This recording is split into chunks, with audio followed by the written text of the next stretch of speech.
Senhor São Paulo, a paz do Senhor Brasil. Vamos cantar mais um hino. O título desse hino é A Tempestade Vai Passar. Louve comigo quem sabe. Em nome de Jesus. Oh, glória! Seja tocado pelo poder de Deus. Oh, chama daí a subterra.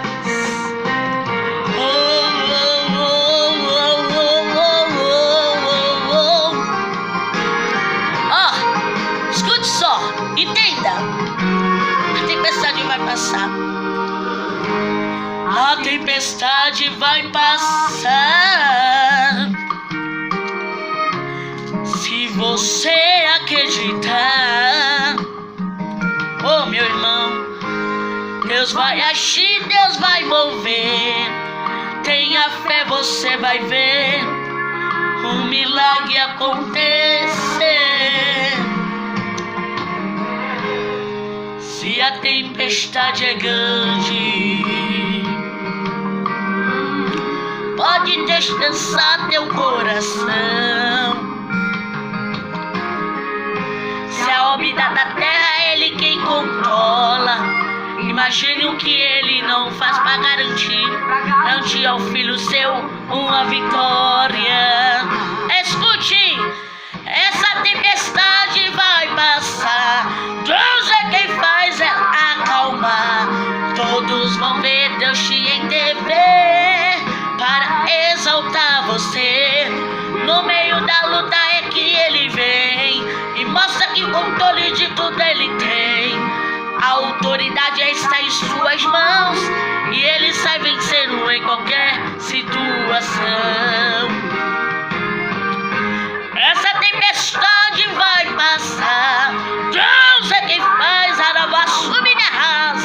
Nos vão ver Deus te intervir para exaltar você. No meio da luta é que Ele vem e mostra que o controle de tudo Ele tem. A autoridade está em suas mãos e Ele sai vencendo em qualquer situação. Oh, glórias! Louva o santo nome de Jesus aí onde você estiver agora. Caramba, sui de ras.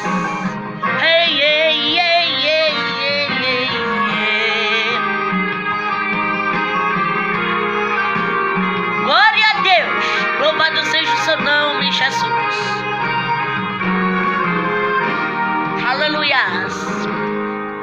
Se a tempestade é grande, ó, pode descansar o teu coração.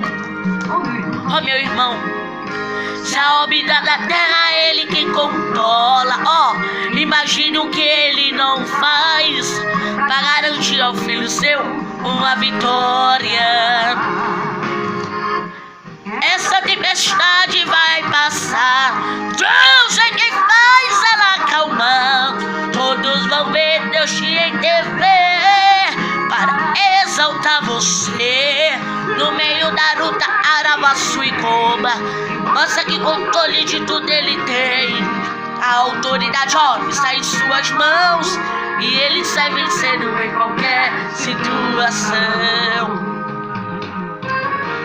E na natureza não tem clima que não obedeça. Ó, e na sua vida se Ele ordena, não tem prova que continue. É Ele quem Deus manda do céu e da terra, do sol e da lua, no universo inteiro. Vai passar, vai passar. Essa tempestade vai passar, vai passar, vai passar. Oh, com Deus assim você já pode comemorar. Essa tempestade vai passar. Deus é que faz ela acalmar. Todos vão ver Deus em TV para exaltar você aí que tá me assistindo agora. É que Ele vem e mostra que o controle de tudo era maço e derras. A verdade está em suas mãos e Ele sai vencendo em qualquer situação. E Ele Ele sai vencendo em qualquer situação. Ele vence em qualquer situação. Ele é o nosso Deus. A tempestade vai passar. Se inscreve no meu canal João Labareda de Fogo, no Facebook João Araújo e no Instagram João Araújo. Um beijo, amanhã tem mais em nome de Jesus.